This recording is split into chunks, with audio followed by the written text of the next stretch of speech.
एक लाश की कटी हुई जांघें और उन जांघों में सड़न शुरू हो चुकी थी। जाहिर था कि कत्ल को छुपाने का प्रयास हो रहा था और शव के टुकड़े ये सोचकर किए गए थे कि शायद ये कभी किसी के हाथ ही नहीं लगेंगे। लेकिन दोनों जांघें अब पुलिस की कस्टडी में थी।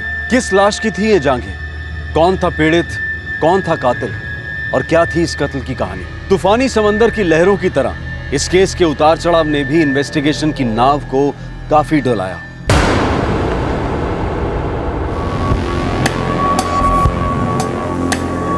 बॉडी पार्ट्स हैं, जांघें मालूम होती हैं। लगता है किसी ने लाश के टुकड़े टुकड़े करके बिखेर दिया है। सर विट्ठल शिंदे और नाइक को सर्च पर लगा दिया है, पूरा एरिया छान रहा है। सर यहाँ पर समुद्र का पानी आता है हाई टाइड में, हो सकता है ये टुकड़े उसमें बहकर यहाँ आए होंगे। मशवरों से भी बात की है समुद्र में लुकआउट के लिए। समंदर बहुत बड़ा है विश्वास।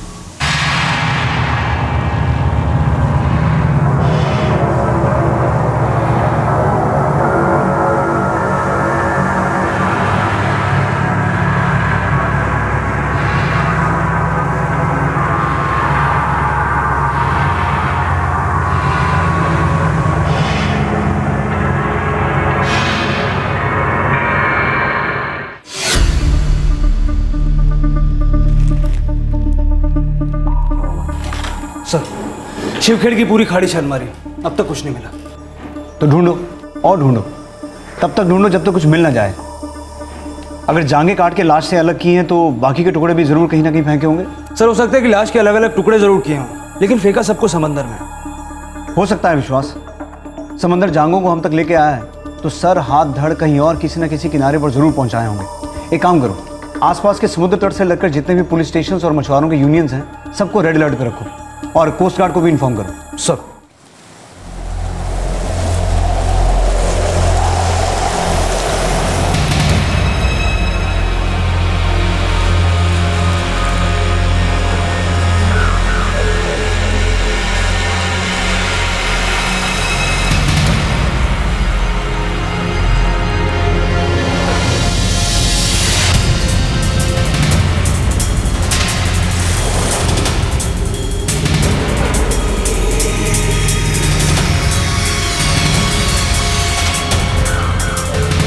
शिवखेड़ की खाड़ी में एक लाश की दोनों जांघें मिली हैं। सारे पुलिस स्टेशन को इतला किया जा रहा है कि उनके इलाके में इस लाश के बाकी के टुकड़े मिलने की संभावना है और हर मुमकिन एरिया पर सर्च पार्टी भेजी जाए।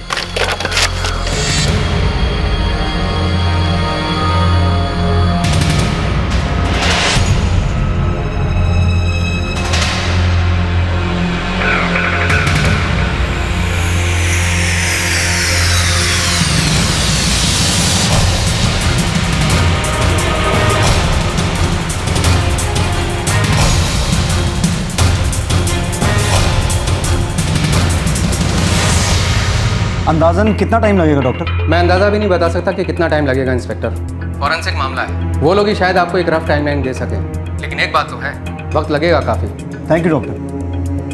सर 48 घंटे हो चुके हैं लाश के टुकड़ों को मिलकर। हमारी टीम के अलावा 7 और पुलिस स्टेशन के एरिया में दिन रात सर्च हुई, लेकिन कुछ नहीं निकला। इन 7 पुलिस स्टेशन से मिसिंग कंप्लेंट्स मंगवाओ। सर ये जांघें हमें 18 अप्रैल को मिली थी, तो 11 अप्रैल से 18 अप्रैल तक के मिसिंग कंप्लेंट्स मंगवाता हूँ। ओके।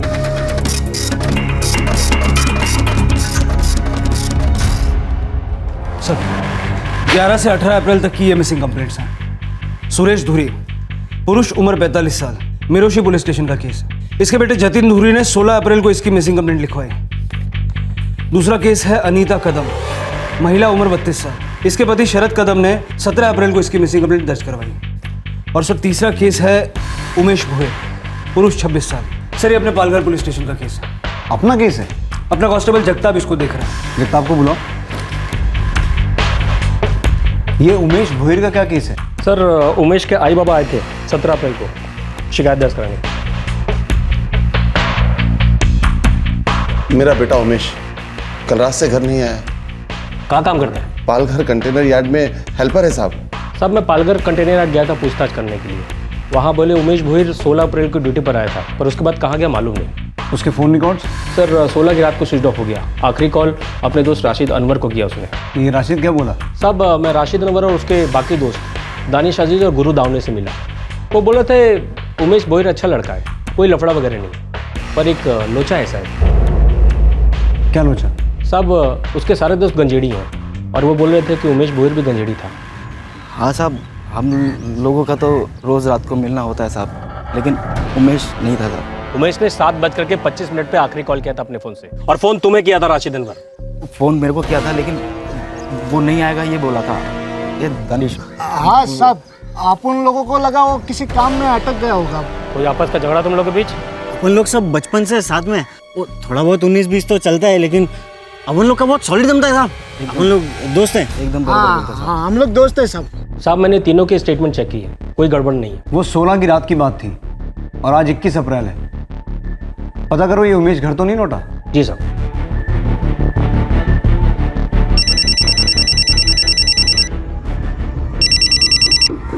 हेलो। कांस्टेबल जगताप बोल रहा हूँ पालघर पुलिस स्टेशन से। हाँ हाँ साहब, क्या हुआ, कुछ पता चला हमारे उमेश का? मैं आपसे ही पूछने जा रहा था, कुछ खबर उमेश की? हमें कहाँ से खबर मिलेगी साहब, आप लोग ही माई बाप हो, जो कुछ करोगे आप लोग ही करोगे। ठीक है, हम बताएंगे आपको अगर कुछ पता चला तो। क्या बोले? हम ही से पूछ रहे हैं पुलिस वाले, कोई खबर है क्या?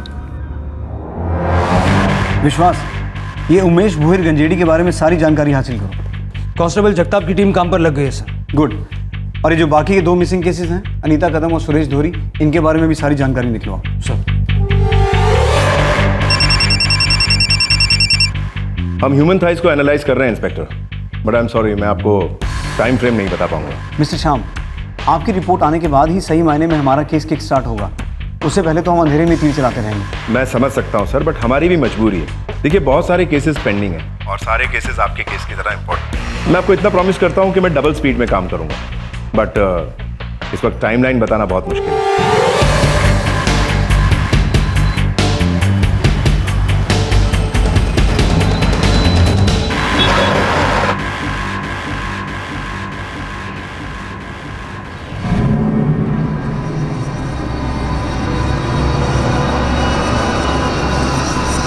शरद कदम। हाँ मैं ही हूँ साहब। तुमने अपनी पत्नी अनीता कदम की मिसिंग कंप्लेंट करवाई थी। अब मेरे को नहीं चाहिए वापस वो, मेरे को पता करने का साहब कि किसके साथ भाग के गई हो, किधर गई, क्यों गई, मालूम नहीं साहब मेरे को। साहब तकलीफ उसको भी होना मांगता है ना साहब। घर पर और कोई है? खुद की कोख से पैदा हुआ सिक्का ही खोटा हो तो दुनिया पे क्या उंगली उठाना साहब। मेरा बेटा तो शराब में डूबा हुआ था, लेकिन मेरे बहू का दम घुट रहा था। चली गई उसे छोड़ के। कुछ तो कहा होगा आपसे? कुछ नहीं, सिर्फ थैली ली और कांदे बटाटे लेने जा रही हूँ कहा मुझसे। गई जो गई, वापस आई ही नहीं।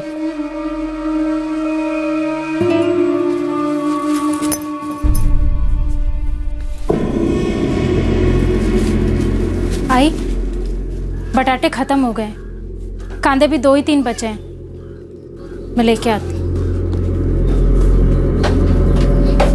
क्या करती बेचारी, ना औलाद का सुख ना पति का प्यार। घर ही नहीं रहा साहब हमारा, कैसे रहती उसके साथ। सारा दोष मेरे बेटे शरद का है। हाँ, कहीं अपने मायके तो नहीं गई? नहीं, फोन करके पूछा मैंने मेरे समधन को,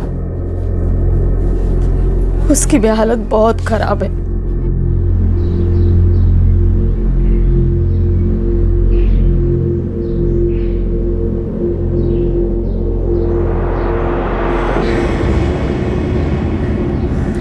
हाँ साहब, ये मेरे बाबा है, सुरेश धुरी। मैंने कंप्लेंट लिखाई थी मिरोशी पुलिस स्टेशन में। कब से गायब है? 16 अप्रैल को। कोई परेशानी थी? साहब, हम गरीब हैं, परेशानी तो साई की तरह हमारे पीछे पड़ी रहती है। खेत में उपज नहीं तो सारी गलती मेरी। कोलू के बैलों से ज्यादा मैं पिसा हूं। अरे जमीन जहरीली हुई, 2 बूंद बारिश नहीं हुई तो मैं क्या करूं? किसी को पड़ी है? नहीं, सब मेरे नाम पर चिल्लाते हैं, मेरा गला दबाते हैं, और तुम दोनों भी। सर पे कर्जा था? सिर्फ सर पे नहीं साहब, सब कुछ कर्ज में डूबा था। एक तरफ बैंक वालों की तकलीफ, दूसरी तरफ साहूकार वाले लोग हर साल फसल के नाम पे हम सिर्फ मजाक काटते थे। मैं खुद 12वीं पास हूँ साहब, पर पूरे इलाके में ढंग की नौकरी नहीं मिलती, सबका पारा चढ़ा हुआ रहता है। इससे पहले ऐसे बिना बताए कभी गए हैं? नहीं साहब, वो दिन तो वो खेत पे भी नहीं गए, पता नहीं कहाँ चले गए साहब। सर, अनीता कदम अपने पियक्कड़ पति शरद की वजह से घर छोड़कर गई, ऐसा उसकी सास का कहना है। उसकी माँ अपने बेटे शरद का बचाव तो नहीं कर रही है? लगता नहीं है सर, इतना पीता है वो, किसी को मारने की ताकत नहीं है उसमें, और लाश के टुकड़े वगैरह करना तो इम्पॉसिबल। सुरेश धुरी भी अपने इलाके के हजारों किसानों की तरह कर्ज में डूबा था सर। कहीं साहूकारों के दबाव में आके सुसाइड तो नहीं किया? सर, मैंने साहूकारों और बैंक के रिकवरी एजेंट से बात की, ऐसा कोई दबाव नहीं बनाया उन्होंने। और सुसाइड किया भी हो तो ये जांघें उसकी नहीं हो सकती, क्योंकि हम एक मर्डर केस से निपट रहे हैं। सर, फॉरेंसिक रिपोर्ट भी अब तक आई नहीं है। फॉरेंसिक रिपोर्ट अगर अनीता कदम, सुरेश धुरी या उमेश भोयर इन तीनों में से किसी एक की तरफ इशारा करती है तो हमारा गुड लक, और अगर नहीं करती है तो हमें इन तीनों के परे कोई चौथा एंगल देखना होगा। एक काम करो, अपने डिस्ट्रिक्ट के बाहर के जो पुलिस स्टेशन हैं उन सबकी मिसिंग कंप्लेंट चेक करो, पुरानी मिसिंग कंप्लेंट्स भी चेक करो, हो सकता है कहीं दूर किसी को कोई दूसरा बॉडी पार्ट मिला हो। 3 मिसिंग कंप्लेंट्स के दायरे से निकलकर अब महीनों पहले के मिसिंग केसेस भी इन्वेस्टिगेट किए गए। आसपास के कई पुलिस स्टेशन इस इन्वेस्टिगेशन में भागीदार बन गए, लेकिन इस सब के बावजूद भी पुलिस इन कटी हुई जांघों का रहस्य सुलझा नहीं पा रही थी। फोरेंसिक लैब की रिपोर्ट अभी भी पेंडिंग थी। उतने में पुलिस ने एक नई लाइन ऑफ इन्वेस्टिगेशन को अपनाया, और दरअसल इसी की वजह से इस केस में सुरागों का खाता खुला। सर, जिसकी जांघें हमें मिली हैं, हो सकता है कि उसकी मिसिंग कंप्लेंट दर्ज ही ना हुई हो। मतलब जिसका कोई आगे पीछे है नहीं? Correct sir. हमें कटी हुई जांघें शिवखेड़ की खाड़ी की झाड़ियों से मिली, यहाँ से। तो हो सकता है किसी ने उन्हें यहाँ से फेंका हो, या फिर यहाँ से, या फिर यहाँ समंदर से। एक काम करो, इस सारे इलाके में अपने खबरियों को एक्टिवेट करो, उन्हें कहो उन लोगों का पता लगाएं जो मिसिंग तो हैं लेकिन मिसिंग कंप्लेंट्स दर्ज नहीं हुई हैं। सर,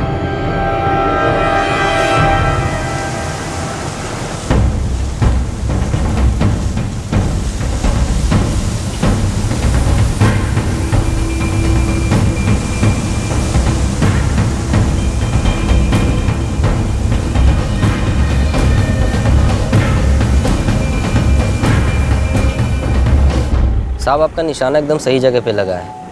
अपने वान गांव के कंसोरी गांव की एक लेडीज़ है, मैरिड लेडीज़ है साहब, मीनाक्षी लोखंडे।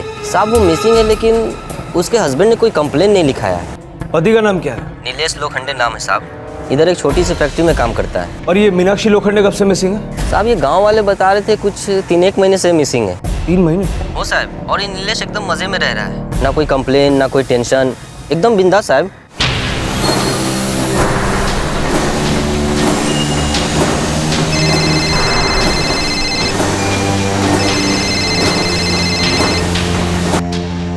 नीलेश, वो पुलिस आए हैं।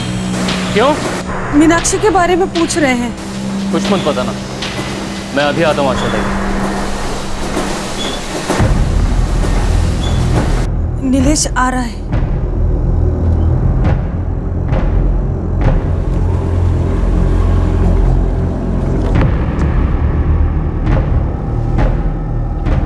बेटा, जाओ बाहर जाके खेलो।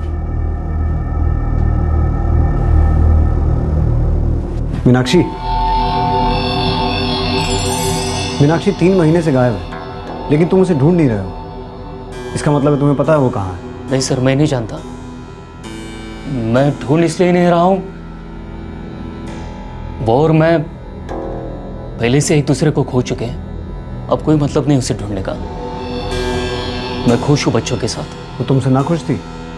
मैं खुश नहीं था उससे, शर्म के मारे गर्दन झुक जाती थी मेरी। ऐसा भी क्या शर्मनाक काम करती थी तुम्हारी बीवी? लत लग गई थी उसे। कैसी लत? मेरी पत्नी को मर्दों की लत लग गई थी। हर हफ्ते कोई नया, मुझसे पेट ही नहीं भरता था उसका। नाम जानकर क्या करोगे? कुछ करोगे? सच में कुछ करोगे? दिगंबर नाम है ना उसका। चलो अच्छा है, नाम जान लिया तो ये भी जान लिया होगा कि उसमें ऐसा क्या है जो तुम में नहीं है। क्या नहीं करता हूं तुम्हारे लिए?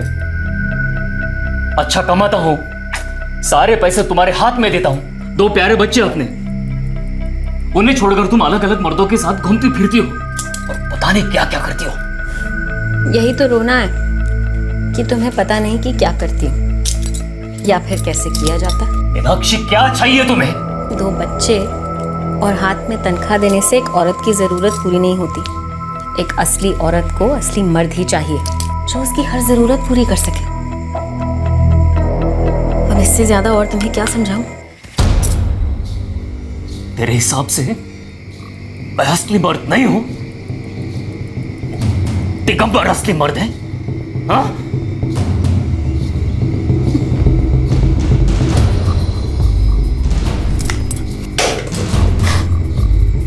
मैं तो डर गई।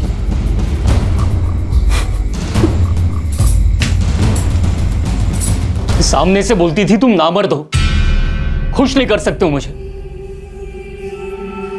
ऐसे औरत के साथ कोई क्या करेगा? मार डालेगा जान से। मेरे 2 छोटे बच्चे हैं सर। मैं तो पहले से बाप के साथ साथ माँ का भी काम करता आया हूं, अब तो पूरी तरह करता हूं। मीनाक्षी गई कहाँ है? गांव में कोई एक प्रेमी हो तो बताओ। ये दिगंबर कौन है? दिगंबर माने का नाम काफी लोग लेते थे मीनाक्षी के साथ। कहाँ मिलेगा? मीनाक्षी के मायके जाके पूछिए, पुराना याराना था उनका।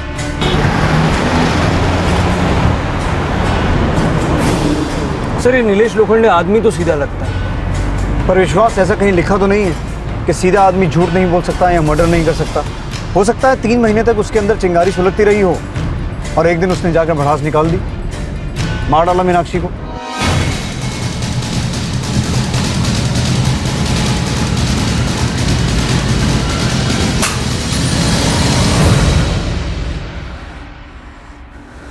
मीनाक्षी लोखंडे कहां थी?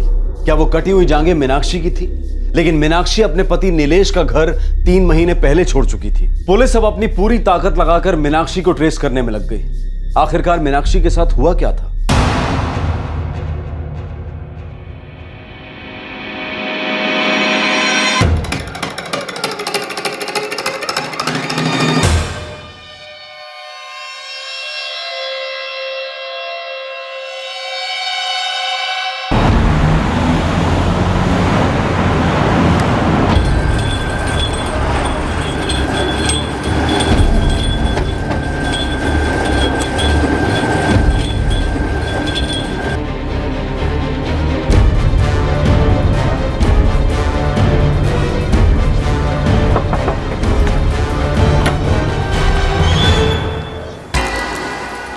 जी मीनाक्षी का मायका यही है? बाप हूँ मैं उसका। बोलिए कहाँ है आपकी बेटी? मीनाक्षी हम जैसे नहीं थी, अलग थी, वो गलत थी। नीलेश जैसा आदमी उसे कभी नहीं मिलेगा। वो तो ठीक है, पर इस वक्त मीनाक्षी है कहाँ? हमें नहीं पता और हम जानना भी नहीं चाहते। नीलेश का घर छोड़ने के बाद मीनाक्षी आई थी यहाँ? एक दिन के लिए अपना काला मुंह लेकर बैठी थी यहाँ।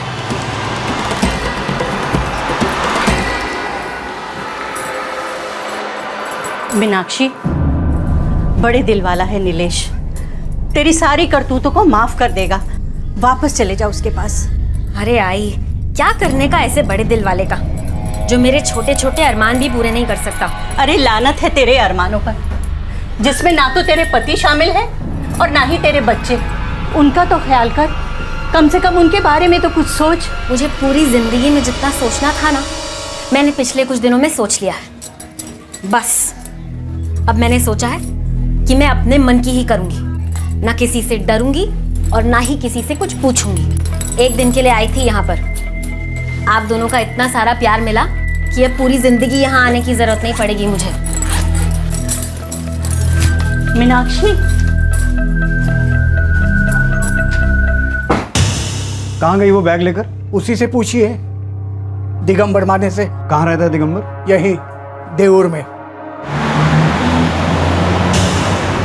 सर दिगंबर का घर लोकेट हुआ, एक कांस्टेबल को वहां पर तैनात किया है। वो कह रहा है कि घर पर ताला है और काफी दिनों से ताला है।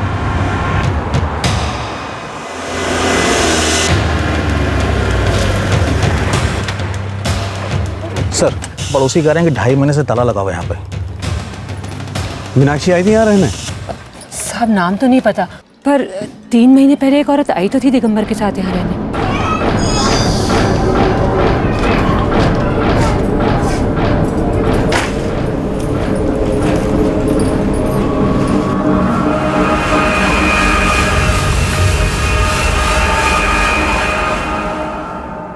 साहब यही है, पर ये तो किसी और की पत्नी है। कहाँ गए ये दोनों, मीनाक्षी और दिगंबर? अब मुझे कैसे पता होगा साहब, बस इतना बता सकती हूँ कि दिगंबर यहाँ पास में एक फैक्ट्री में सर्विस करता था। विश्वास, ताला तोड़वा दो।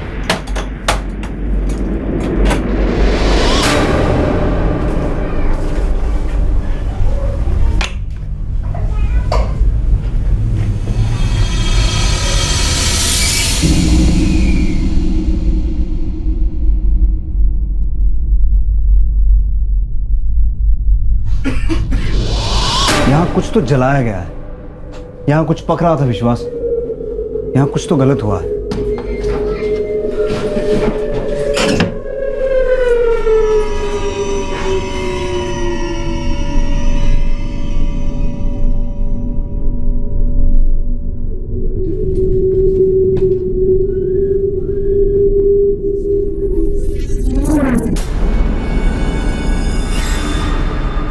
सर, आप सही कह रहे थे, 2.5 महीने पहले यहाँ काफी कुछ पक रहा था।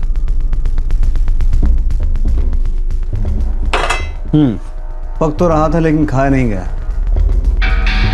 पकी चीज जल गई। तुम दावे के साथ कह सकती हो कि ये घर 2.5 महीने से बंद था, यहाँ कोई आया गया नहीं? साहब अगर दिगंबर यहाँ आया होता तो मुझे पता चल जाता, मैं पूरे टाइम घर पर ही रहती हूँ। ये दिगंबर मिलेगा कहाँ? साहब वो जिस फैक्ट्री में काम करता है, गणेश मिस्त्री, वहाँ से भी उसके बारे में पता नहीं चलेगा, क्योंकि कुछ दिन पहले एक आदमी आया था उसके बारे में पूछते पूछते। तुम्हें कुछ तो पता होगा, उसके कोई रिश्तेदार, उसका कोई दोस्त? माँ बाप दिवासी पालघर में रहते हैं। पर विश्वास, हमें तो मालूम तक नहीं है कि दिगंबर दिखता कैसा है। सर, गणेश फिशरी की फाइल्स में उसकी फोटो जरूर होगी।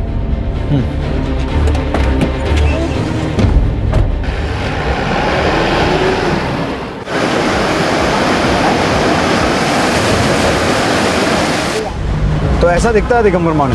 सर, बात समझ में नहीं आ रही। 2.5 महीने पहले दिगंबर और मीनाक्षी दोनों यहाँ से गायब, और दोनों अब तक गायब हैं। विश्वास, मुझे लगता है हम एक नहीं 2 मर्डर सुलझाने वाले हैं। सर, आपको लगता है इस नीलेश ने? हाँ, बिल्कुल हो सकता है। नीलेश ने दोनों का मर्डर किया और बॉडीज को काट के अलग अलग जगह फेंक दिया। कई मिसिंग कंप्लेंट्स को फॉलो अप करने के बाद अब वो एक औरत को खोज रहे थे जिसका नाम था मीनाक्षी लोखंडे, और जिसका आता पता एक राज था। मीनाक्षी के चोट खाए पति नीलेश लोखंडे को लग रहा था कि मीनाक्षी अपने एक प्रेमी दिगंबर माने के साथ कहीं भाग गई है। अब सवाल यह उठ रहा था कि क्या यह केस वाकई एक जेलस पति द्वारा हत्या का केस था, या फिर इस केस की हकीकत बिल्कुल ही अलग थी।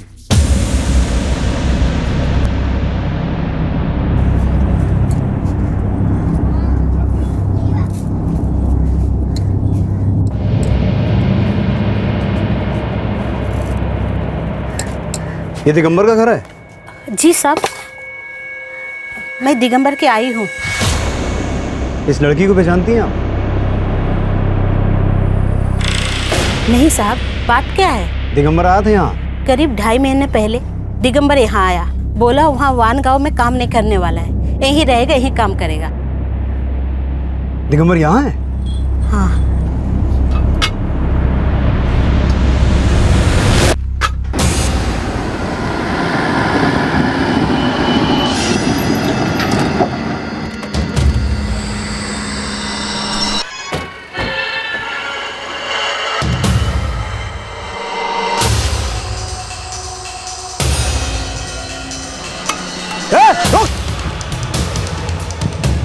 दिगंबर!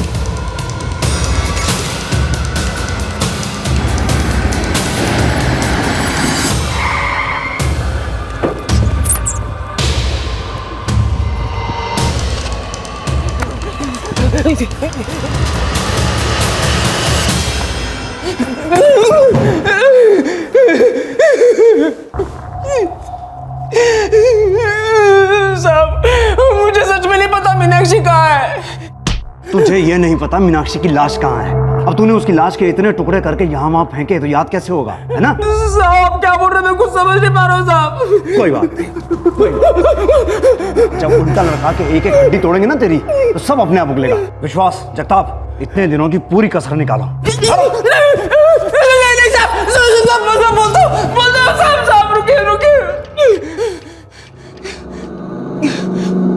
शुरुआत से बता। साहब, मीनाक्षी के साथ मेरी पुरानी पहचान थी। जब मैं वानगांव में काम करने के लिए तब वो फिर से दिखी। फिर से हमारी दोस्ती शुरू हो गई। दोस्ती? चक्कर फिर से शुरू हो गया साहब। हम लोग उसके घर पे मिलने लगे।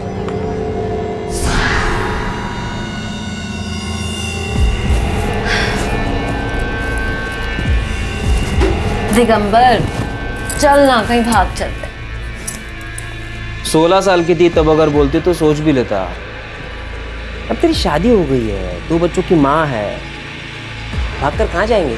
बच्चों को मैं संभाल लूंगी, लेकिन उस नीलेश के साथ ना सारी जिंदगी मैं नहीं रह सकती। क्यों?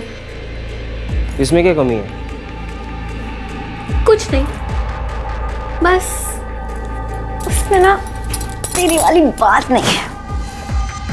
मेरी वाली बात वो तो कई सारे लोगों में है। अभी मेरे साथ भागेगी, फिर मेरे से भी उब जाएगी, फिर किसी और की बात में दम लगेगा, है ना? दिगंबर तू मुझ पे शक कर रहा है ना? शक ना करने का कोई कारण है? सब मैं कभी नहीं चाहता था कि वो अपने पति को, बच्चों को छोड़े। मतलब तो बिल कभी भरना ही नहीं चाहता था, फोकट में मजा मारना चाहता था बस, है ना? नहीं साहब, मैं बात को आगे बढ़ाना ही नहीं चाहता था। 3 महीने पहले बिना कुछ बताए वो सीधा मेरे घर आ गई।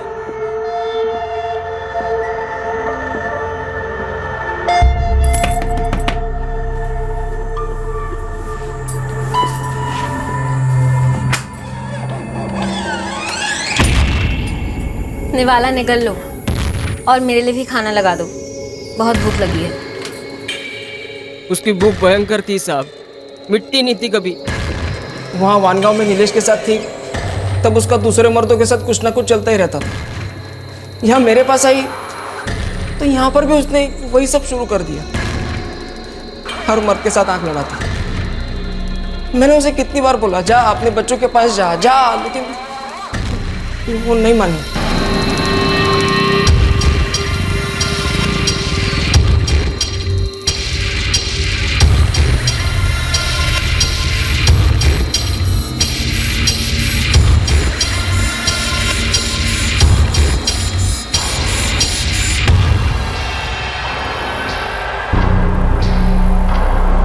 सच कहता हूँ साहब, मेरा कोई प्रेम वेम नहीं था और ना ही उसका था। ना तो मैं उसके साथ शादी करना चाहता था और ना ही वो करना चाहती थी। उसे बस यहाँ रहना था और अपनी मर्जी का करना था, और जो कि मुझे मंजूर नहीं था। और एक दिन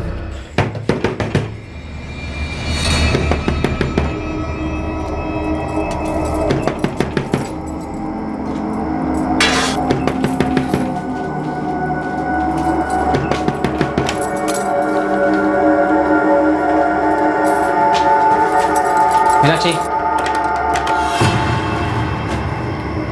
आज रात को ही तुम तुम्हारा सामान बांध के रखना। कल सुबह होते ही मैं तुम्हें तुम्हारे घर छोड़ दूंगा। क्यों? क्योंकि तुम मुझे यहाँ पर नहीं चाहिए, इसलिए। क्यों? क्या क्यों क्यों लगा रखा है? मैं तुमसे शादी वादी करने वाला तो हूँ नहीं। पलटी मार रहे हो? मैंने अपना घर, अपने बच्चे सब कुछ छोड़ दिया। क्यों? क्योंकि तूने कहा कि तू मुझसे शादी करेगा। छोटी, मैंने तुमसे कब कहा मैं तुमसे शादी करूंगा? हर चीज बोलने से नहीं समझी जाती है दिगंबर। तूने मुझे अपने प्यार का वास्ता दिया, मेरे साथ प्यार के संबंध बनाए, और मैंने अपना घर छोड़ दिया, बच्चे छोड़ दिए, पति छोड़ दिया। इसका मतलब तो यही समझा जाता है ना दिगंबर कि तू मुझसे शादी करेगा। प्यार, शादी, ये शब्द ना तुम्हारे मुंह से अच्छे नहीं लगते। तुम्हें सिर्फ तन की भूख पता है। शादीशुदा होने के बावजूद गैर मर्दों से तुम उसे मिटाती रहती हो, और ये गंदगी तुमने यहाँ पर भी शुरू कर दी। मुझे सब पता है, समझी? शादी कर ले मुझसे दिगंबर, सब बंद हो जाएगा। बोलना कब कर रहा है मुझसे शादी? आइंदा कभी मुझ पर हाथ उठाया तो जिंदगी भर भूलेगा नहीं मुझे। सीधे जाऊंगी पुलिस स्टेशन और लिखाऊंगी रपट, कहूंगी कि तुमने मुझे अपने प्यार में फंसाया। फिर देखना, पुलिस को भी मेरी ही बात पे विश्वास होएगा। इसे लेने के देने पड़ेंगे ना, कि भीख मांगोगे मुझसे शादी करने के लिए, समझे?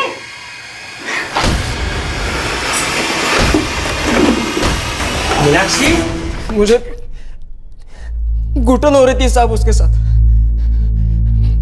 गुस्से में मैंने क्या कर दिया कुछ समझ में नहीं आया, बस कर दिया। और फिर तूने मीनाक्षी की लाश के टुकड़े टुकड़े कर दिए और पूरे इलाके में बिखेर दिए, ये समझ करके हम तक तो कभी पहुंचेंगे नहीं, है ना? क्या क्या क्या क्या साहब? मीनाक्षी की लाश को ठिकाने नहीं लगा? लगा ना साहब, मैं कहाँ इनकार कर रहा हूँ साहब, लेकिन मैंने मीनाक्षी की एक उंगली तक नहीं काटी साहब, सच में।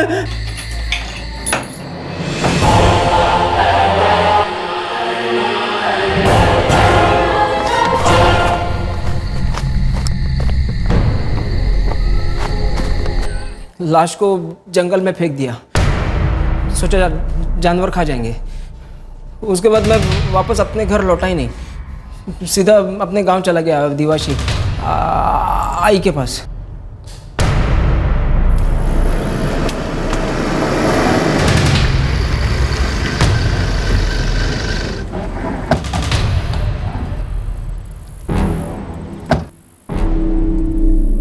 इधर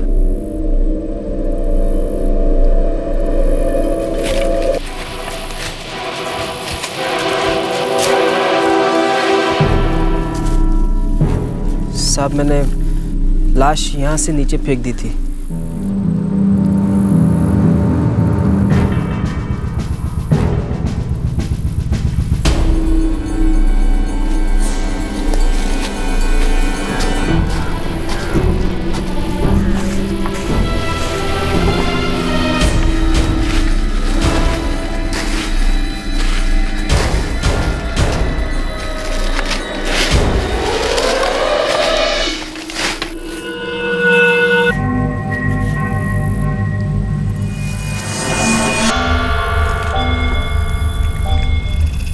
साहब, गोनी।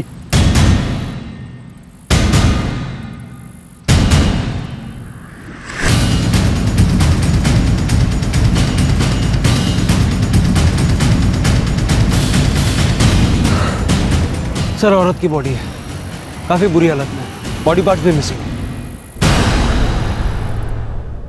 औरत की लाश है, एज अर्ली 30s। ज्वेलरी और कपड़े आप आइडेंटिफिकेशन के लिए यूज कर सकते हैं।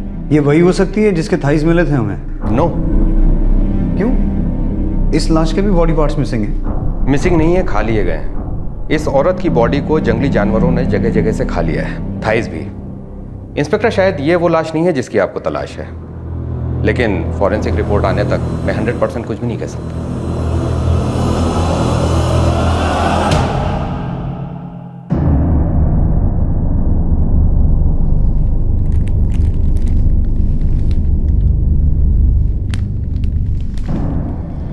ये मीनाक्षी की साड़ी। ये जेवर शादी के वक्त बनाए थे।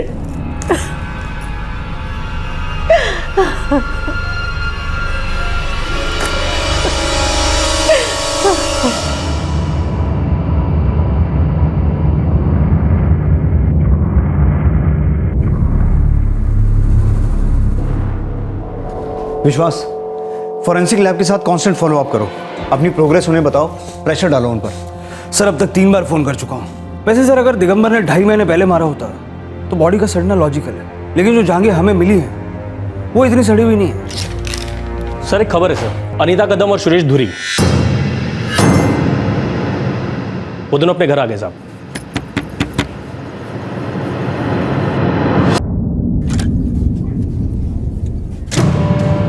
अनीता, कहाँ चले गए थे तू? आजा बेटा, आजा।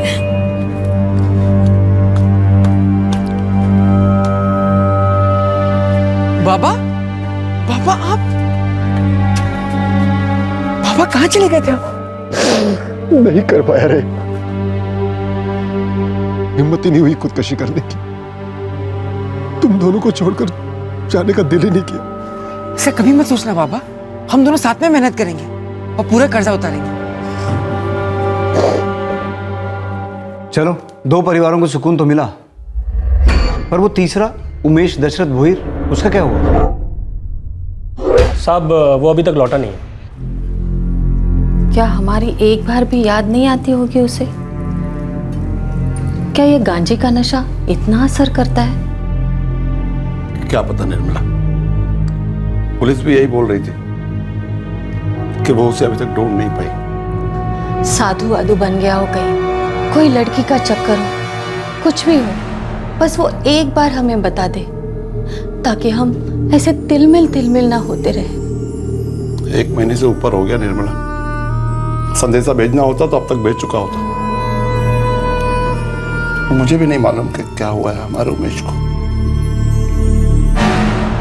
हमारे पास इस बात का कोई प्रूफ नहीं है कि जो जांघें हमें मिली थी वो उमेश की हैं या नहीं। हो सकता है अनीता और सुरेश की तरह वो भी घर लौट आए। हो सकता है सर, लेकिन इतना तो तय है कि एक शख्स का मर्डर हुआ है, लाश की जांघें काटकर अलग की गई और वो शख्स कभी अपने घर नहीं लौटा। और पूरे 1 महीने बाद भी हमारा ये केस ब्लाइंड का ब्लाइंड ही है।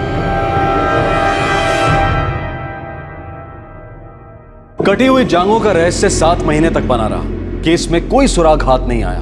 मामला ज्यों का त्यों बना रहा और फिर पूरे 7 महीने बाद इस केस के इंजन को एक किक स्टार्ट मिला।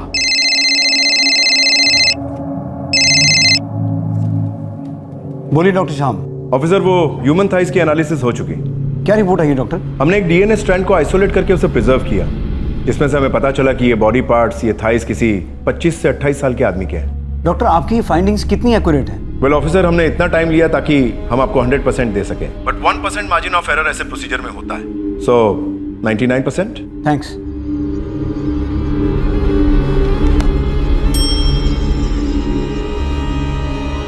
विश्वास, फोरेंसिक रिपोर्ट आ गई। मेल 25 से 28 साल। सर, उमेश भोयर 26 साल। हो सकता है उमेश भोयर का कत्ल हुआ हो और जांघें काट के अलग की गई हो। सर, उमेश भोयर अब तक नहीं लौटा है और उसके बारे में कोई लीड भी नहीं मिली सर। उस बॉडी पार्ट से डीएनए प्रिजर्व किया हुआ है, उमेश के माँ बाप से मैच करके देख सकता है।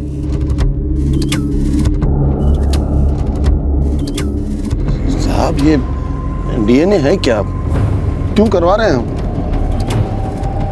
दशरथ जी, हमें एक लाश की जांघें मिली है। डॉक्टर्स के हिसाब से ये लाश किसी आदमी की है जिसकी उम्र 25 से 28 साल के बीच की है। हमें ये जांघें 18 अप्रैल को मिली थी और आपका बेटा 16 अप्रैल से गायब है। डीएनए समझ लीजिए कि आप दोनों के खून का अंश उस लाश के खून के अंश के साथ मैच किया जाएगा। अगर ये मैच नहीं हुआ तो हम आपके बेटे उमेश की खोज जारी रखेंगे।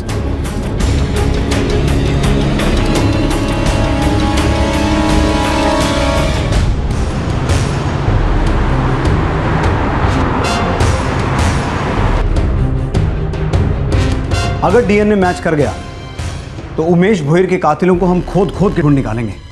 लेकिन सर, अगर ये डीएनए मैच नहीं हो पाया तो हम फिर से उसी पॉइंट पर आ जाएंगे जहां से हमने इस केस की शुरुआत की, यानी कि हमारे पास रह जाएंगी सिर्फ कटी हुई जांघें, जो कि 25 से 28 साल के किसी पुरुष को। 7 महीने से घर वापस नहीं आया हमारा उमेश। एक फोन भी नहीं किया उसने। क्या हमारा उमेश हमें छोड़ के चला गया होगा इस दुनिया से? काश के ऐसा ना हो। काश के वो डीएनए टेस्ट मैच ही ना हो और हमारा उमेश कभी लौट के आए ही ना। एक आस तो बनी रहेगी कि एक न एक दिन आएगा लौट के, शायद अपने चरस गांजे की लत से निकल के बाहर। उस दिन के ठीक 2 हफ्ते बाद डीएनए रिपोर्ट पेश हुई। इस रिपोर्ट के रिजल्ट ने भोयर परिवार पर एक दर्दनाक कहर बरसाया, पर दूसरी तरफ इस रिपोर्ट ने इस ब्लाइंड केस की अंधी गली की दीवार में एक छेद कर दिया।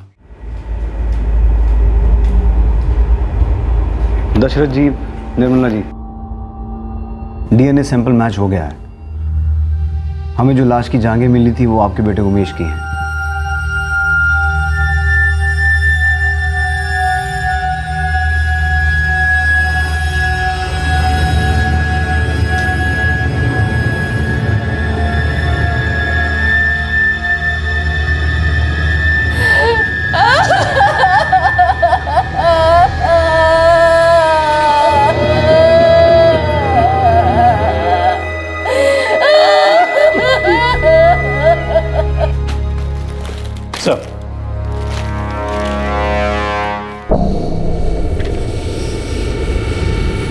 ये जो उमेश के 3 गंजेड़ी दोस्त हैं, राशिद, दानिश और गुरु दावने, तीनों को उठवाओ।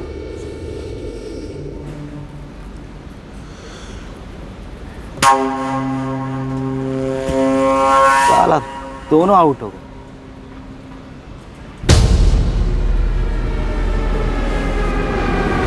चल उठ।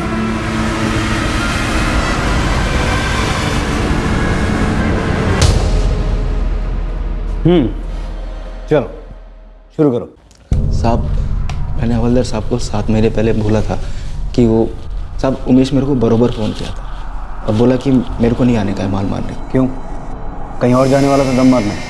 नहीं साहब, अब ये नहीं बोला कि किधर को जाने का है। हाँ साहब, उसके बाद कई दिनों तक अपन लोग टेंशन में सोचते रहते थे ये उमेश फ़ोन क्यों नहीं कर रहा, और अपन लोग फ़ोन करेगा तो उसका फ़ोन ऑफ था साहब। उमेश की किसी के साथ कोई दुश्मनी थी? कोई लड़की को लेके लफड़ा या पैसों को लेके या कोई और? अभी अपने को तो कुछ बोला नहीं साहब। उसके काम की जगह पे कुछ हुआ रहेगा तो अपन लोग क्या बोल सकते हैं साहब। अभी साहब कंटेनर यार्ड का कितना गर्दी रहता है वहाँ पे कारखाने के अंदर।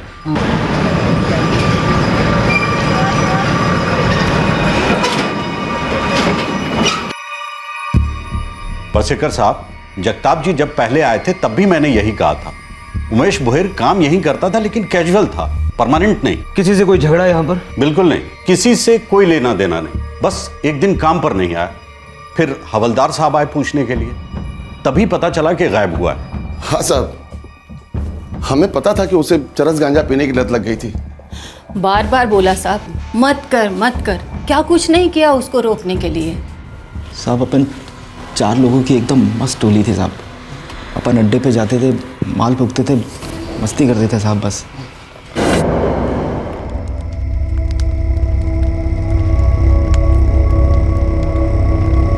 अबे स्लो मोशन में बना रहा है क्या? भाई बूट पॉलिश नहीं है ये, असल माल है मनाली का। वक्त दो भाई, वक्त। भाई तकदीर और तलब किसी के लिए नहीं रुकती। अपना राशिद भाई को ही ले लो। अभी क्या डायलॉग मारेगा तू? अबे मैं क्या डायलॉग मारूंगा? डायलॉग तो तेरी बहन मारेगी तेरे को किसी दिन। कब तक उसकी कमाई का खाएगा और हमारी कमाई का फूकता रहेगा? ए गप कर तू, रोज रोज रोटी के ले जाता हूँ मैं। चला अभी क्या अपन तीनों काम कर रहे हैं, काय को हमको करना है इसके लिए, लेकिन तेरे को तो काम की ज़रूरत ही महसूस नहीं होती। तेरी बूढ़ी अम्मी है, उसकी देखभाल कौन करता है? तेरी बहन। अबे उसका भी अपना घर है, किसी दिन हाथ खड़े कर दिए तो बोलना क्या करेगा? ऐसे ही पड़ा रहेगा कोने में फूके हुए माल के जैसा। अरे यार तुम लोगों ने फिर सीरियस नगर की रास्ता पकड़ लिया। अरे लौट आओ राजा। हाँ अरे माल बुला रहा है। फूकले फोकट चंद। ला भाई दानिश बना यार।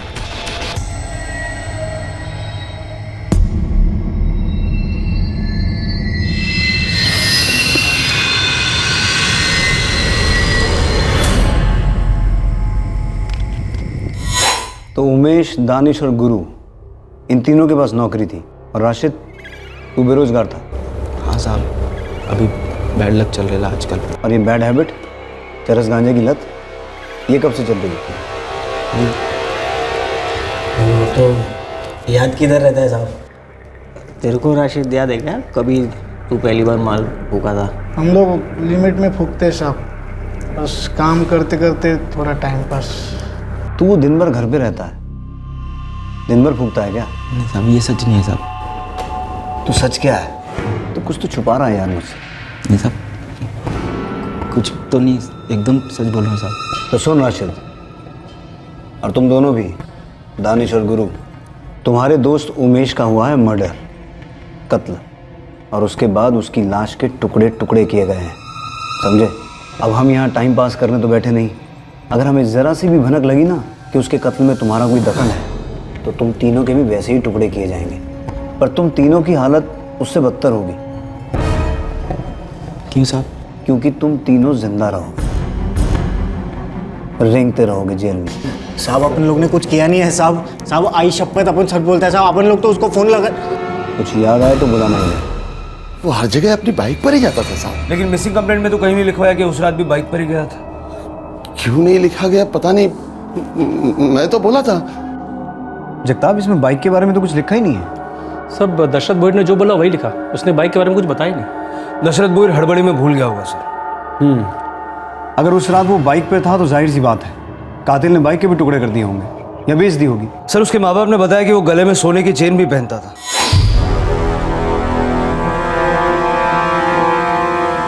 इस केस को भी अभी तक हम टुकड़ों में ही देख रहे थे। शायद इसकी पूरी तस्वीर को देखते और गहराई में जाते तो बहुत पहले हमारे हाथ कुछ लग जाता। हम बस उन 2 कटी हुई जांघों के शौक में ही रह गए और ये छूट गया हमसे। बाइक और सोने की चेन के साथ साथ ये एक इम्पॉर्टेंट लीड थी हमारे पास, ये कपड़ा जिसमें वो कटी हुई जांघें मिली थी। ये दरअसल बेडशीट का हिस्सा है। मुझे उमेश भोयर के कॉल रिकॉर्ड चाहिए, शायद उसमें भी कुछ छूट गया है हमसे। सर। जगताप सर। उमेश के 3 गंजेड़ी दोस्त, मुझे पूरी डिटेल चाहिए उनकी। हो सर। 26 साल का एक जवान आदमी मारा गया है। प्रॉपर्टी एंगल रूल्ड आउट है क्योंकि गरीब बैकग्राउंड है। दुश्मनी का एंगल हो सकता है। जवानी में दुश्मनी मतलब लड़की का एंगल भी हो सकता है। उमेश भोयर मिसिंग केस अब उमेश भोयर मर्डर केस बन गया था। पुलिस को नए सिरे से शुरुआत करनी पड़ी। फाइनली इस केस को एक दिशा मिल गई थी, लेकिन मंजिल अभी काफी दूर थी।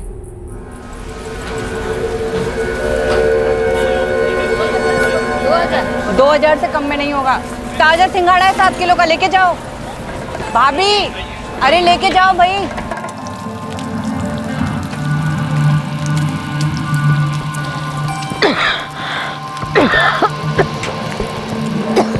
अरे अब आराम से।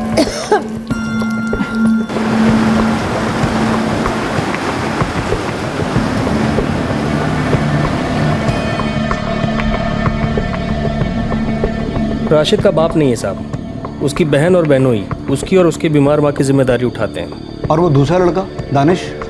सर दानिश का बाप फिरोज भी मछुआरा है।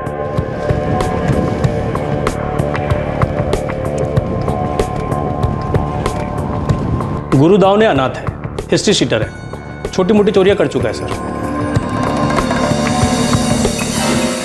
राशिद, दानिश और गुरु तीनों हिस्ट्री शीटर हैं। तीनों के पुलिस रिकॉर्ड्स हैं सर। उमेश का? उमेश का कोई पुलिस रिकॉर्ड नहीं है। उमेश को गांजे की लत कब से लगी? 1 साल पहले उमेश को गांजे की लत लगी। 1 साल पहले? जो आदमी 25 साल तक नशा ना करे और फिर उसे एकदम से गांजे की लत लग जाए, मतलब उसकी जिंदगी की चलना में कोई खास आग तो जरूर लगी होगी।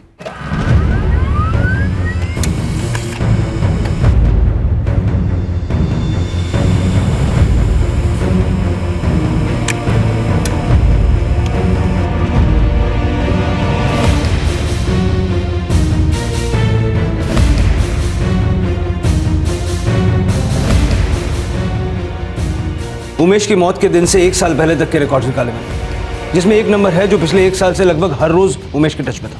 हर रोज? हर रोज, दिन में कई बार। गर्लफ्रेंड? गर्ल तो है सर, रुखसार बेग। कैसी फ्रेंड है ये जानना भी बाकी। कौन है रुखसार बेग?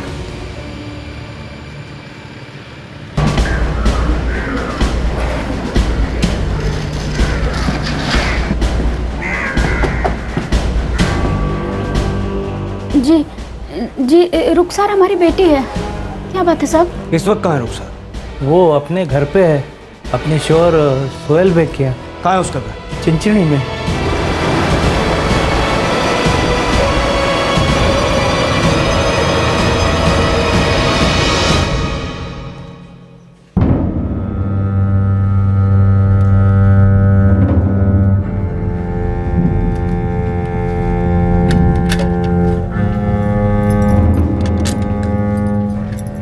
ये लो। कौन से हाथ से लूं? कितनी बार मुझे जताओगी कि मैं क्या हूं?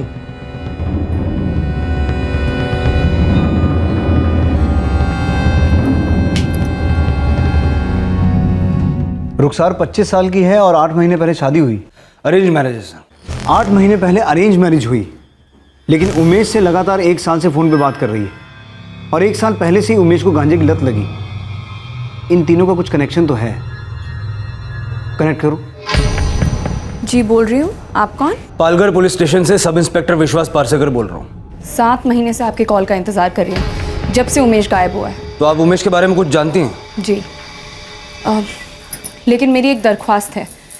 मैं खुद आके आपसे पुलिस स्टेशन में मिलूंगी, आप यहाँ मत आइएगा। कब आएंगी? बस अभी निकल रही हूँ चिंचणी से। रुखसार बेग 7 महीने से पुलिस के फोन का इंतजार कर रही थी जब से उमेश गायब हुआ था, लेकिन उसने खुद कभी पुलिस को कांटेक्ट नहीं किया। कौन थी ये रुखसार बेग और वो ऐसा क्या जानती थी उमेश के गायब होने के बारे में या शायद उसके मर्डर के बारे में? तो रुखसार बेग, हम आपके घर आते तो कौन सा कह टूट पड़ता आप पर? मेरे पति शकी मिजाज के हैं। किस बात का शक है उन्हें? आपके और उमेश के रिश्ते को लेकर? उमेश और मैं बचपन के दोस्त थे, पड़ोसी था वो मेरा। बचपन का दोस्त, जवानी का बॉयफ्रेंड? जी नहीं, उमेश वो मेरे भाई जैसा था। पिछले 1 साल में फ़ोन पर काफ़ी बातें हुई आपकी अपने भाई समान उमेश से। भाई बहन का टच में रहना गुनाह है क्या सर? पिछले 1 साल में उसे गांजा की बहुत आदत पड़ गई थी। मैं दिन रात उसे फ़ोन करके बस गांजा छोड़ने की कस्में दिया करती थी। आप पिछले 7 महीने से हमारा इंतज़ार कर रही थी, क्यों?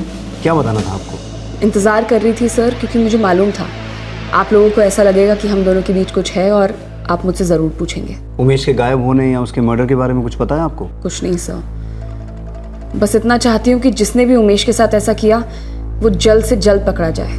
रुखसार जी, मुझे क्यों ऐसा लग रहा है कि आप मुझसे कुछ छुपा रही हैं? सर अब मैं कैसे बोल सकती हूँ आपको कैसे और क्यों लग रहा है? मैं बस अपने बारे में बोल सकती हूँ और मुझे बहुत ख़राब लग रहा है सर। जिस इंसान के मैं इतने करीब थी वो इस तरह मारा गया। रुखसार बेग, आंखों में आंखें डालकर झूठ बोल रही है रुखसार बेग। सर लेडी कांस्टेबल लगा दी है, सर्विलेंस शुरू कर दिया। अब ये रुखसार 1 सेकंड के लिए भी हमारी और कानून की नज़रों से दूर नहीं हट पाएगी।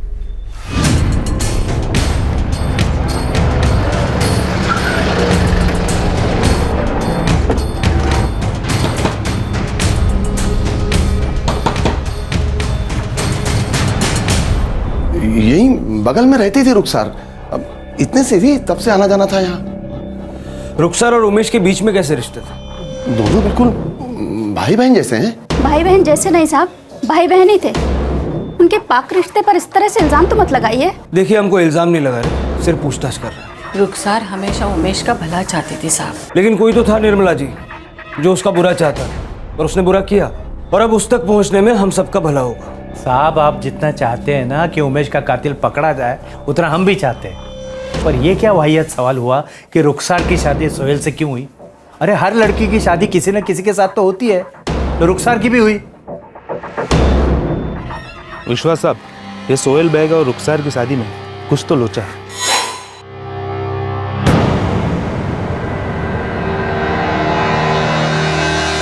फैक्ट्री में काम करता था सोहेल, मशीन में हाथ गया और कट गया। हाथ शादी के पहले कटा या बाद में?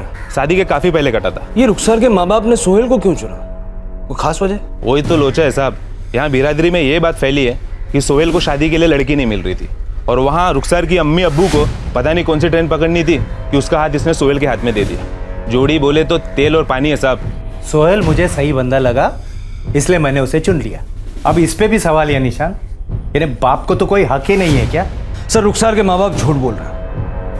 उनको ना सर किसी भी तरह से रुखसार को उस घर से, उस मोहल्ले से दूर करना था। ऐसा क्या हुआ था वहाँ? साहब मैंने मोहल्ले में जाके पूछताछ की।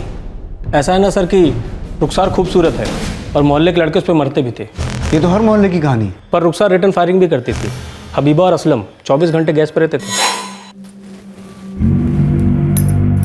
अब तो घुसपुसा कर भी लोग बात नहीं करते, ना ही दबी जबान में कोई कुछ कहता। सामने से आकर कहते हैं लड़की को संभालो वरना मुंह काला कराएगी किसी दिन। कर करा कर और हम क्या कर सकते हैं? समझाया, डांटा, मैंने कितनी बार तो हाथ भी उठाया, तुम जानती नहीं क्या? पर कुछ फायदा हुआ?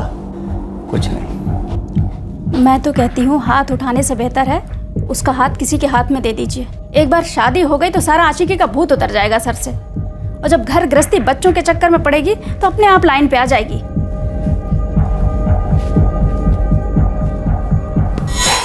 रुखसार मान गई सोहेल से शादी करने के लिए? सर इससे एक्चुअली रुखसार का काम आसान हो गया। साहब लोग बोलते कि रुखसार ने शादी के लिए हाँ इसलिए किया था कि उसको असलम की पिटाई से छुटकारा मिल जाए, और चिंचड़ी में जाती मैडम ने तो एक से रंग दिखाना शुरू कर दिया था साहब। बोले तो काफ़ी फेमस हो गई थी साहब।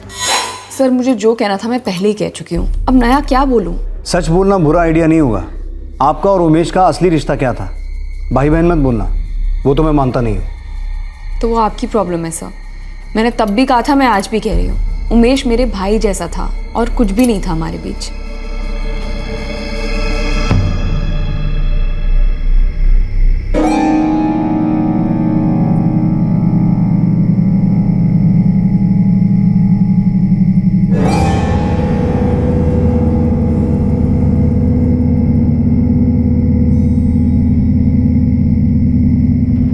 वो दोनों एक दूसरे को जानते थे साहब। अभी इससे ज़्यादा मतलब मेरे को मालूम नहीं है साहब। साहब वो अपने उमेश का क्या था क्या नहीं ये तो मैं नहीं जानता साहब। हाँ मगर उस रुखसर के कई सारे लफड़े थे मोहल्ले में और उतने ही उसके लवर भी थे साहब। राशिद, एक बार पहले बोला था फिर बोल रहा हूं, आखिरी बार, सच बोलेगा कम पिटेगा। बोल दे, बोल।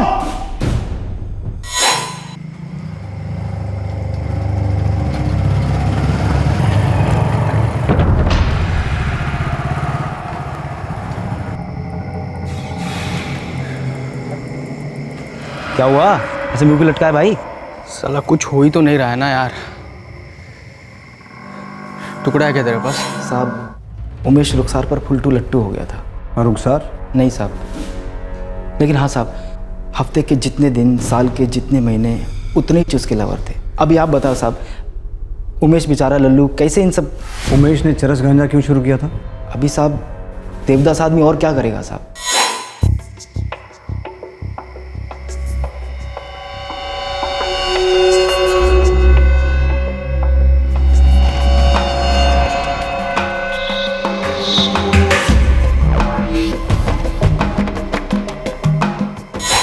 साहब अभी 1 साल पहले का बात है। उमेश हर समय मजनू मूड में रहता था साहब। वो चरस गांजे का बड़ा बड़ा कश अंदर ले लेता था, लेकिन रुखसार को बाहर नहीं निकाल पाता। सर एक खबर है सर, चिंचड़ी खाड़ी में मिला साहब। चिंचड़ी में तो रुखसार रहती है ना शादी के बाद? सर चिंचड़ी की छोटी खाड़ी में काफी दिनों से कचरा जमा हुआ था। पब्लिक ने शोर मचाया तो कॉर्पोरेशन ने टीम भेजी और कचरे में कटे हुए हाथ मिले। कटे हुए हाथ चिंचनी खाड़ी से मिले हैं और रुखसार भी चिंचनी में ही रहती है अपने शक्की पति सोहेल बेग के साथ, जिसका खुद का एक हाथ कटा हुआ है। कोई कनेक्शन लग रहा है तुम लोगों को?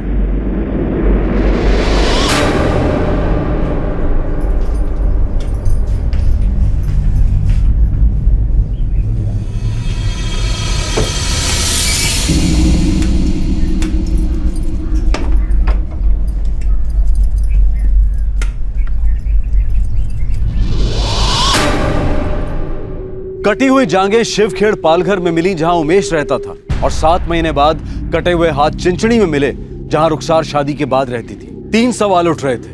पहला, क्या वो सड़े गले कटे हुए हाथ वाकई उमेश के थे? दूसरा, क्या रुखसार और उमेश के बीच में कोई रिश्ता था भी जिसकी वजह से मर्डर हुआ था? और तीसरा, वो ऐसा कौन था जिसे उमेश पर इतना गुस्सा था कि उस आक्रोश का अंजाम इतना भयंकर साबित हुआ? सुना है गुस्सा नाक पे लिए घूमते हो? जिसकी नाक कटती है साहब वही जाने गुस्सा क्या चीज़ है। तुम्हारी बीवी ने तुम्हारी नाक काटी और तुमने उसके यार को ही काट दिया। उमेश दशरथ भोयर, उसकी कटी हुई जांघें और हाथ हमें मिल चुके हैं। उसकी लाश के बाकी के टुकड़े कहाँ फेंके तुमने? एक उमेश को ख़त्म करने से मुझे सुकून मिलता तो शायद मैं ऐसा कर भी देता।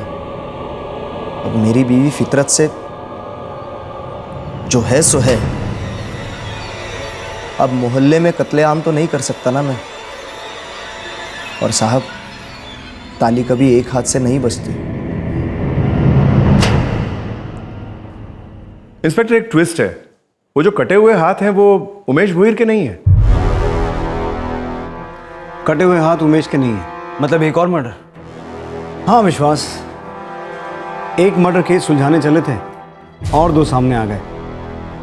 उमेश भोयर की कटी हुई जांघें हमें मीनाक्षी लोखंडे केस तक ले गई और अब ये हाथ पता नहीं किसके हैं। और उमेश भोयर के केस में अब भी हमारे पास कोई सॉलिड लीड नहीं है, सिवाय एक बेनाम रिश्ते के जिसका नामकरण अभी बाकी है।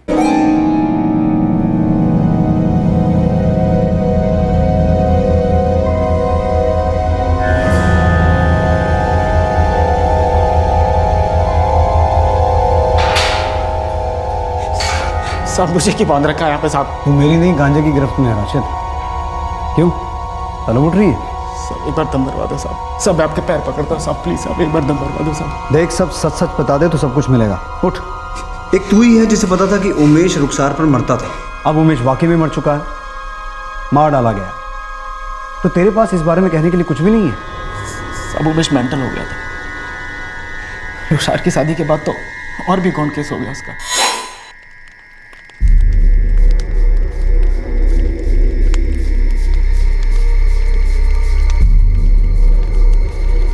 लाइन ही बिजी बता रहे हैं। लाइन मारने वालों की कमी थोड़ी है, आप ही खड़े हो कतार में। वे ओ फोकरचंद, अपने ज्ञान की ना पूरी बना, समझे? ज़्यादा शांत पट्टी नहीं, ये कोई तरीका है बात करने का? अबे जैसी औकात वैसा तरीका है तू फोकरचंद। क्या है ये फोकरचंद? घर में आईना है ना, जाके देख, मालूम पड़ेगा क्या होता है फोकरचंद। साहब उमेश छोटी छोटी बातों पे चिड़चिड़ा हो जाता था, सुलग जाती थी उसकी। उस रुखसार ने उसके दिमाग का तय कर दिया था साहब। एक हफ्ते से राशिद को अंदर रखा है। केस 7 महीने से चल रहा है। अरे पर राशिद ने किया क्या है? वो नशा करता है, ये तो सबको मालूम है। कभी कभी नशे में लोग ऐसी चीजें करते हैं जो सबको मालूम नहीं होती, जो हम मालूम करते हैं। लॉकअप में, फिक्र मत कीजिए, मासूम है तो घर आ जाएगा। बेहद प्यार करता था उमेश तुमसे, भाइयों वाला नहीं, आशिकों वाला। सच है ना? झूठ है सा। मैं मानती हूँ वो भाई बहन वाली बात मैंने झूठ बोली थी, लेकिन उमेश का प्यार भी झूठ था सर। वो प्यार नहीं, वो पागलपन था, और मेरी तरफ से कभी कुछ नहीं था। वो मुझे ब्लैकमेल कर रहा था। ब्लैकमेल? जी सर।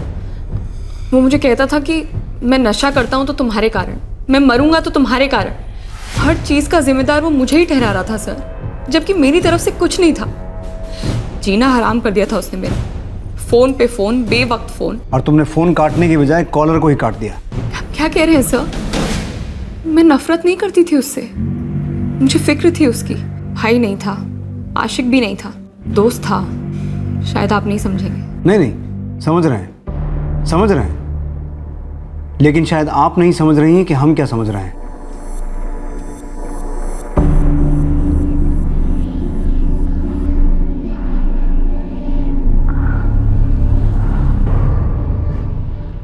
सर, दानिश, राशिद और गुरु के परिवार वाले उबल रहे हैं। 1 हफ्ते से हमने उनको बिना अरेस्ट किए लॉकअप में डाला है। उमेश ने ऐसा भी क्या किया होगा जो इतनी नफरत पैदा हुई? सर, आदमी या तो गुस्से में कत्ल करता है या तो डर के मारे। शायद उमेश से कोई डर रहा था या डर रही थी। उमेश रुखसार को हर रोज फोन करता था, कॉल रिकॉर्ड्स हैं हमारे पास। लेकिन उसकी वजह से रुखसार की जिंदगी तो बर्बाद नहीं हुई ना। वो खुद मानती है कि वो उमेश से नफरत नहीं करती थी। लेकिन उसने एक झूठ हमसे ऑलरेडी बोला है सर, भाई बहन वाला। लगता तो मुझे भी ऐसा ही है। इस कत्ल का रुखसार से कोई ना कोई कनेक्शन तो ज़रूर है। एक लड़का जो दिन में नौकरी करता है, लड़की के पीछे दीवाना है, लेकिन लड़की की शादी हो गई, लड़का गंजेड़ी हो गया है, हर रोज़ उसे फ़ोन करता है, और फिर एक दिन उसे काट दिया जाता है। लेकिन क्यों काट दिया जाता है? उमेश भोयर का केस एक उलझे हुए मछली के जाल की तरह था, जिसमें मछली नहीं, खुद जाल फंस गया था। एक भयंकर जुर्म हुआ था और मुजरिम आजाद तैर रहा था। पर जब ऐसा लगने लगा कि इस केस में पानी सर के ऊपर चढ़ने लगा है, तब सुराग का एक तिनका अपने आप तैरता हुआ पुलिस के पास आया। एक ऐसा सुराग जिसमें इस केस का सारा रहस्य लिपटा हुआ था। एक छोटा सा झूठ का हुक फेंकते हैं, देखते हैं सच के जाल में फंसता है या नहीं। साहब, आपको सच्ची सच्ची बोलूं तो मेरा और उमेश का कोई ऐसा खासम खास दोस्ती नहीं था। उमेश का सबसे ज़्यादा राशिद से जमता था साहब, और राशिद और दानिश बहुत अच्छे दोस्त हैं। बहुत अच्छे दोस्त हैं। हाँ साहब। इसीलिए तेरे नाम का बिल फाड़ दिया उन्होंने। मेरे नाम का? मैं समझा नहीं साहब। क्या? राशिद और दानिश ने बयान दिया है कि उमेश का मर्डर तूने किया है। चल बता, क्यों मारा तूने उमेश को? साहब, ये दोनों येड़े हो गए हैं साहब, ये दोनों एड़े हो गए हैं साहब। इनको थोड़ा माल दो फूकने के लिए कुछ भी बोल रहे हैं। आई शपथ साहब, मैंने कुछ नहीं किया साहब। ये दोनों ना, क्या? जिस रात को ये उमेश आया नहीं ना अड्डे पे, जब ये वो गायब हुआ साहब। क्या हुआ था उस रात को? साहब, वो रात को ये दोनों भी नहीं आए थे ना अड्डे पे, और ये दोनों फोन भी नहीं उठा रहे थे। मैं अकेला बैठा रहता झक्के मारता हुआ। और ये बात बताने के लिए तूने 7 महीने लगा दिए साहब। गुरु झूठ बोल रहा है साहब, मैंने कुछ नहीं किया। गुरु झूठ बोल रहा है साहब। और राशिद, वो भी झूठ बोल रहा है। राशिद ने तेरा सारा चिट्ठा खोल दिया। दानिश, कैसे तूने रुखसार के कहने पे उमेश का कत्ल किया है? नहीं साहब, बिल्कुल नहीं साहब। कैसे तूने उमेश की लाश के टुकड़े टुकड़े करके और जांघें शिवखेड़ की खाड़ी में फेंकवा दी? नहीं साहब, वो मैंने नहीं फेंकी थी। तो फिर किसने फेंकी थी? बाकी की लाश कहाँ है?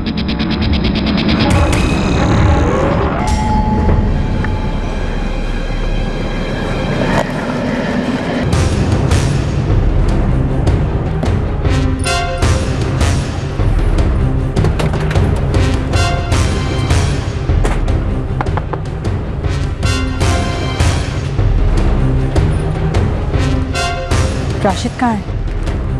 ये आधा बेडशीट है लेकिन पहचानने के लिए काफ़ी है। तुम्हारे घर का है?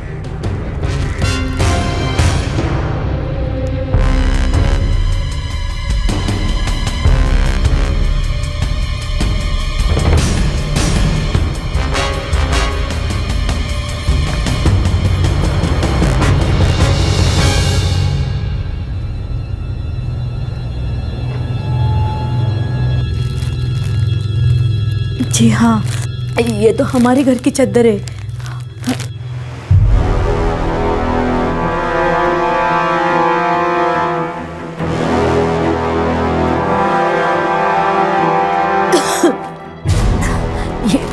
ये रहा उसका टुकड़ा।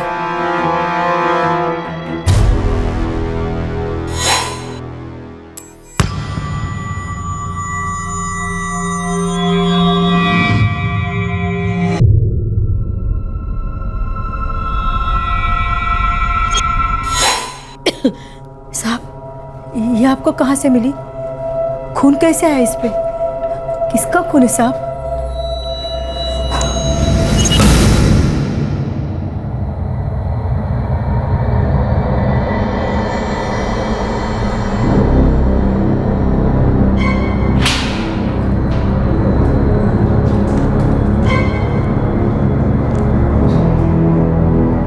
दानिश ने बिना दम मारे तुम्हारे राज को बाहर फूंक दिया राशिद। दिमाग सटक गया है साहब इसका। इतने दिनों से माल फूकने को नहीं मिला ना, तो इसलिए टेढ़ी टेढ़ी बातें कर रहा है। तुम्हारी अम्मी फरीदा तो कोई नशा नहीं करती ना राशिद। उन्होंने खुद उस बेडशीट को पहचाना जिसमें तुमने उमेश की जांघों को लपेटकर खाड़ी में फेंका था।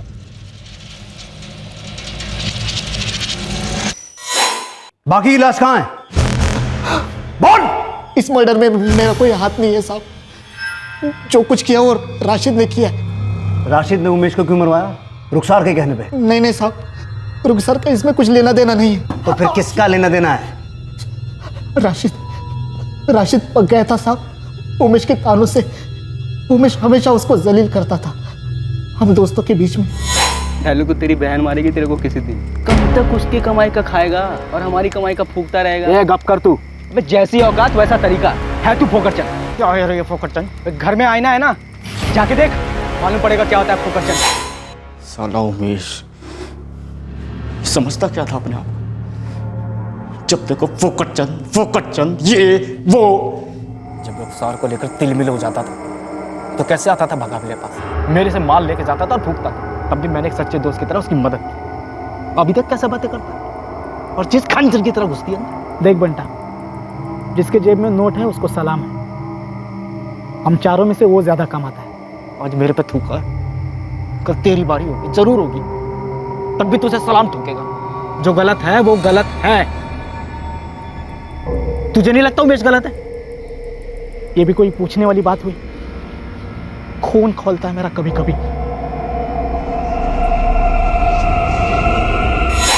सब जैसे गांजे की लत होती है ना, ऐसी मजाक करने की भी एक लत लग जाती है।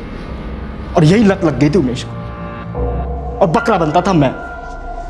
एक दिन खाली नहीं जाता था जब मेरी खिल्ली नहीं उड़ाता था। और एक दिन तुमने उसकी गर्दन ही उड़ा दी। नहीं साहब, मेरा उसको मारने का कोई इरादा नहीं था। राशिद, तुमने उसे अपने घर बुलाया था ताकि तुम उसका कत्ल कर सको। सर, मैंने घर बुलाया था क्योंकि मैं सारा मामला ठंडा करना चाहता था, उसे समझाना चाहता था। और सब फोन भी उसी ने किया था सामने से।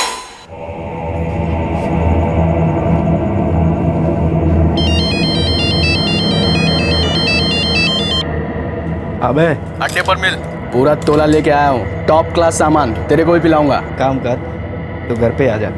सब लोग बाहर गए हैं, कल तक लौटेंगे। मेरे पास एकदम रापचिक माल पड़ा है, मस्त करके खोलेंगे। आ जा। क्या बात कर रहा है? तेरे पास सामान है? माला माल भिखारी है? फिर तो आना ही पड़ेगा। निकल रहा हूँ। आजा साले आजा। उस रात तुम्हारी अम्मी बीमार थी, हॉस्पिटल में थी। लेकिन सब ये बात आपको कैसे पता? उस रात 16 अप्रैल को आप लोग कहाँ थे? अम्मी की तबीयत बहुत ख़राब हो गई थी तो अम्मी को हॉस्पिटल में एडमिट करवाया था। और माजिद भाई मछली पकड़ने के लिए नाइट ड्यूटी पर थे। आपको पता था कि उस रात राशिद यहाँ अकेला नहीं था? मतलब यहाँ घर पे कोई आया था? राशिद ने उमेश को यहाँ बुलाया था।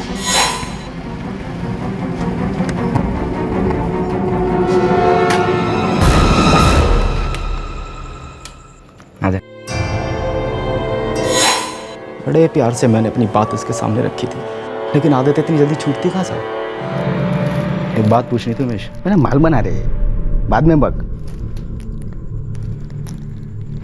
कहीं ऐसा तो नहीं है कि ये रुखसार तुझे 4 आने का भाव देती नहीं है, कुत्ता समझती है और उसकी भड़ास तू मेरे ऊपर निकालता है। ले चूजे, तेरे घर पे बैठा हूँ तो कुछ भी बकेगा तू। अबे क्या मेरे को मालूम नहीं है तेरी कितनी जलती है ये जान करके रुखसार मेरे पे मरती है, और तू उसके लिए कुछ नहीं है ऐसा, एकदम गुल। चला सड़क पे बैठा भिखारी रहता है ना, एकदम मुस्के जैसा। आइंदा मुझे भिखारी मत बोलियो, लास्ट बार कह रहा है को नौकरी लग तेरी। बोल रहा मैं तेरे को। चल गुस्सा किसको दिखा रहे बे? हैं? चले चल हवा आने दे। साला पूरे मूड की माँ बहन कर डाली तूने, पता है तेरे को? चल रोक। अरे सब दिमाग में क्या सटका? ऐसा लगा जैसे कोई तार सी टूट गई है। मेरे हाथों को पता नहीं क्या हो गया साहब, मतलब आंखों को पता नहीं क्या दिखाई दिया, मतलब मेरे सर में दिमाग में साहब, मेरा जो दिल दिमाग बदन ऐसा लगा जैसे टुकड़े टुकड़े हो गए। कौन है? मैं दानिश।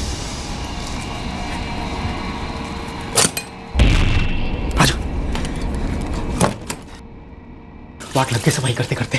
अबे खून किया है तूने, कीमत तो चुकानी पड़ेगी। यार ऐसे तो मत बोल यार तू। मुझे भी कीमत चाहिए, उमेश की बाइक चाहिए मुझे, उसे बेचकर पैसा रखूंगा मैं। नहीं मिल सकती तुझे बाइक। क्यों? अरे बाइक मैं बस स्टेशन पे खड़ी करके आ, ट्रेन पकड़ के घर लौटा हूँ। बाइक कहाँ पे रखा है मुझे बता, मैं जाकर ले लूंगा। नहीं चाहिए तुझे बाइक, कुछ 1000 रुपए के लिए अपनी और मेरी लाइफ दोनों कटने में डाल दी तू। तुझे बड़ी पड़ी है लाइफ की है, और डेंजर की तो तू बात ही मत कर साले। अब इतना याद रख, मर्डर सिर्फ तूने किया है, मुझे सिर्फ पता है तूने किया है। मैं तो यहाँ आया ही नहीं, बॉडी तूने काटी, उसके अलग अलग टुकड़े तूने फेंके, सिर्फ तूने। समझा ना? समझ गया मेरे बाप, अब तू समझ जा। तू और मैं इस बारे में दोबारा बात नहीं करेंगे, समझा तू?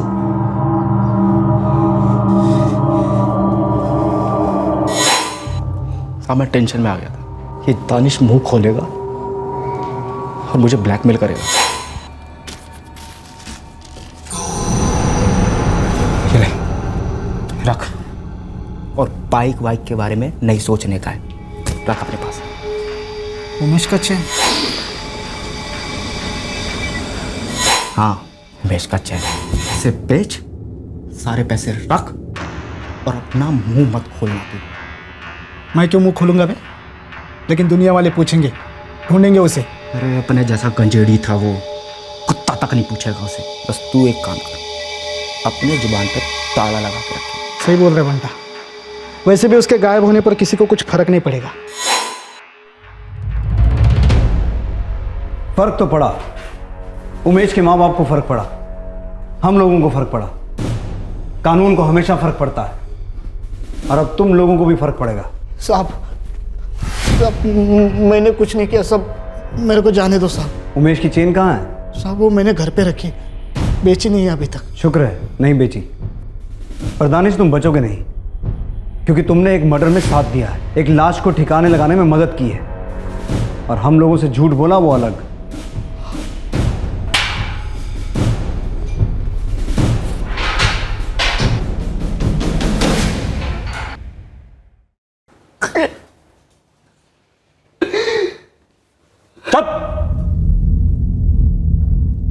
क्यों मुंह खोला तूने?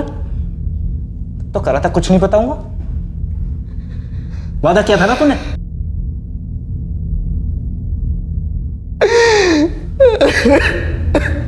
खून खोलता है मेरा। उसके 21वें जन्मदिन पर हमने बनवाया। सर बाइक मिल गई है, बोईसर स्टेशन के पार्किंग लॉट में पड़ी। क्यों क्यों क्यों मारा मेरे उमेश को? गुस्सा था उमेश से। राशिद, आपका बेटा उसका मजाक उड़ाता था, जलील करता था उसे, वो सह नहीं पाया, उसने मार दिया उसे।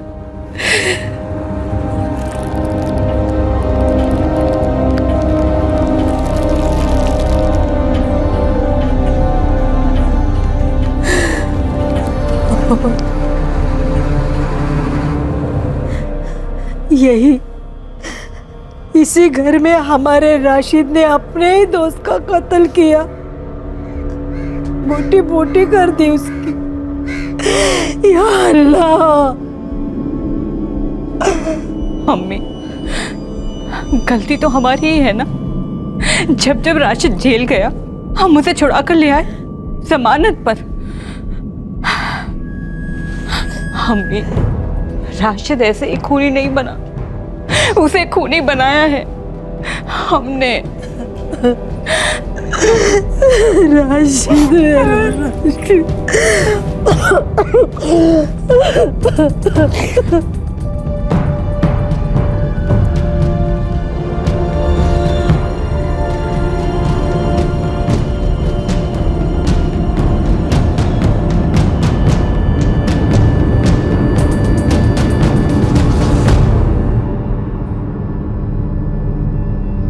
कत्ल और सबूतों को मिटाने के जुर्म में पुलिस ने राशिद और दानिश को आईपीसी की धारा 302, 201 और धारा 34 के तहत गिरफ्तार किया है। कत्ल में इस्तेमाल हुआ चॉपर पुलिस ने राशिद के घर से बरामद कर लिया। राशिद ने उमेश भोईर की लाश के ज्यादातर टुकड़े समंदर में फेंके थे, जो कभी किनारे पर आए ही नहीं, और कचरा डंप में फेंके गए कुछ टुकड़े भी पुलिस के हाथ कभी नहीं लग पाए। रुखसार के घर के पास से मिले कटे हुए हाथ किसके थे, इसका पता चलना अभी बाकी है।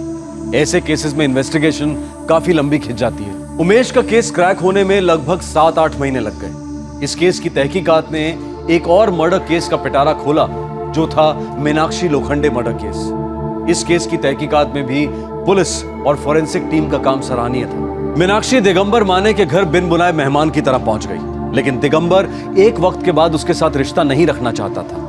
लेकिन मीनाक्षी अपने लिए दिगंबर की बढ़ती हुई नफरत को महसूस नहीं कर पाई और उसे अपनी जान गंवानी पड़ी। दूसरी तरफ रुखसार उमेश के साथ किसी भी तरह का रोमांटिक रिश्ता नहीं रखना चाहती थी, लेकिन उमेश उसकी ना को सुन नहीं पाया और अपने दर्द को नशे में घोटकर पीने लगा। लेकिन इस दौरान उसने ये कभी नहीं सोचा कि रुखसार के ना मिलने के फ्रस्ट्रेशन को वो अपने दोस्त राशिद को जलील करके निकाल रहा है। इसमें कोई दो राय नहीं कि किसी भी किस्म के नशे की लत शरीर के साथ साथ इंसान के जमीर और आत्मसम्मान को भी खोखला कर देती है। पर इस केस की सबसे बड़ी सीख, किसी को भी टेकन फॉर ग्रांटेड नहीं लेना चाहिए और ना ही किसी को नीचा दिखाना चाहिए। 24 घंटे लगातार अगर किसी की रैगिंग की जाए, उसकी खिल्ली उड़ाई जाए, उसकी इंसल्ट की जाए, तो नतीजा अक्सर हिंसक और क्रूर हो सकता है। आपसे अब मुलाकात होगी अगले शुक्रवार को।